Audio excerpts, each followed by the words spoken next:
Will the Treasurer advise the House how important it is for the tax system to support economic growth and jobs? And is the Treasurer aware of any alternative plans that would impact on Australians who are working, saving and investing for our future prosperity? The Treasurer. Thank you, Mr Speaker, and I thank the member for Robertson for her question. I commend her on her own plan for the Central Coast in Robertson for jobs and growth in the local economy on the Central Coast, and a range of initiatives going right from local business opportunities through to education and others, Mr Speaker. So I commend the member for Robertson. Mr Speaker, when the coalition is engaged in changes to our tax system, it's about supporting jobs and growth in the economy.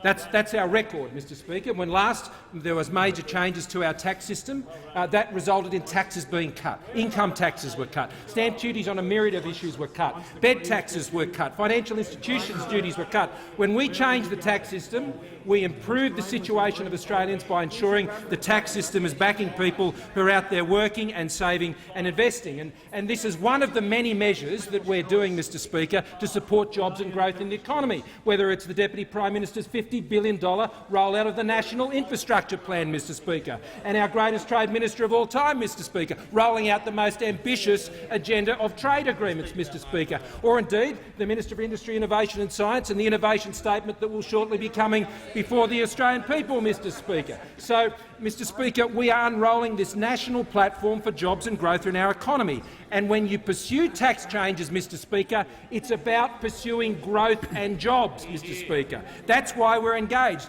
And our economy does face headwinds, Mr Speaker, but we are realistically optimistic, Mr Speaker, because in the last 12 months, and particularly in the year to June 30, we not only doubled the growth rate of the Canadian economy,